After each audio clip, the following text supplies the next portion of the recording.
வள்ளியை அவ கூட படித்த பொண்ணே ரொம்ப அப்யூஸ் பண்ணுறா அப்படி சொல்லி கௌதம் கிட்ட சொன்னதுக்கப்புறம் அவன் போய் அந்த பொண்ணை வீடு தேடி அடிச்சுட்டு வந்திருப்பான் அப்படி சொல்லி போன பாட்டிலையும் சொல்லியிருப்பேன். இப்போ கௌதமும் வள்ளியும் ஒரு காலேஜில் படிச்சுட்டு இருக்காங்க. அங்கே இருக்க ஒரு ப்ரொஃபஸருக்கு வந்து ஒரு எக்ஸ்பெரிமெண்ட் செய்யணும் அப்படின்னு சொல்லிட்டு அவர் ரொம்ப ஃபீல் பண்ணியிருப்பாரு. அதனால வள்ளி வந்து அந்த எக்ஸ்பெரிமெண்ட்டை நீங்கள் என்ன வச்சு பண்ணுங்க அப்படி சொல்கிறப்ப அந்த எக்ஸ்பெரிமெண்ட் பண்ணணும் அப்படின்னா நீ மோசமான விளைவுகள்லாம் சந்திக்கிற மாதிரி இருக்கும் அப்படிலாமே சொல்லியிருப்பாரு. இருந்தாலும் பரவாயில்ல, நீங்கள் என்னை வச்சு பண்ணுங்கள், நிறைய பேருக்கு பெனிஃபிட்டாக இருக்குன்னா அதுக்கு நான் ஒத்துக்கிறேன் அப்படி சொல்லியிருப்பாங்க. அதே மாதிரி இவங்க நினச்ச மாதிரி அந்த எக்ஸ்பெரிமெண்ட்டுமே சக்ஸஸ்ஃபுல்லாக முடியுது. கொஞ்ச நாள்லேயே இவளுக்கு வந்து பல பல கனவுகள் எல்லாம் வருது. யாரோ கூட இவ தப்பாக இருக்கிற மாதிரியெல்லாம் டெய்லியும் கனவு வருது. அப்படி வந்த கனவுல ஒரு பிரேஸ்லெட் கலந்து விழுகிற மாதிரி இருந்திருக்கும். இவளும் பயந்து எந்திரிச்சு உட்காந்து பார்க்குறப்ப அந்த பிரேஸ்லெட் அங்கே இருக்குது. இவளுக்கு ஒன்றுமே புரியலை. இதை கூப்பிட்டு கௌதம் கிட்டலாம் சொல்லி பயங்கரமாக அழுகிறா. ப்ரொஃபஸருக்கு கால் பண்ணால் அவரு கால் பிக் பண்ணவே மாட்டேங்கிறாரு இப்போதைக்கு.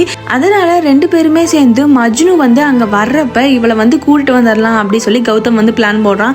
அதே மாதிரி நைட்டு 12 மணிக்கு இவனுமே போயிருப்பான். பட் மஜ்னு வந்து கௌதம் கிட்ட இருந்து வள்ளியை மட்டும் தூக்கிட்டு போயிடுறான். வள்ளிக்குமே இது ரியலா நடக்குதா இல்லை எப்படின்னே ஒண்ணுமே புரியாம அங்கிருந்து தப்பிச்சு போகணும்னு நினைச்சு அன்னைக்கு நைட்டு மயக்கம் போட்டு விழுந்துறா. அடுத்த நாள் காலையில ஹீரோயினா தொல்லை பண்ணிட்டு இருந்தா அதே பொண்ணு வந்து இப்போ வள்ளியை அபியூஸ் பண்ண பாக்குறா.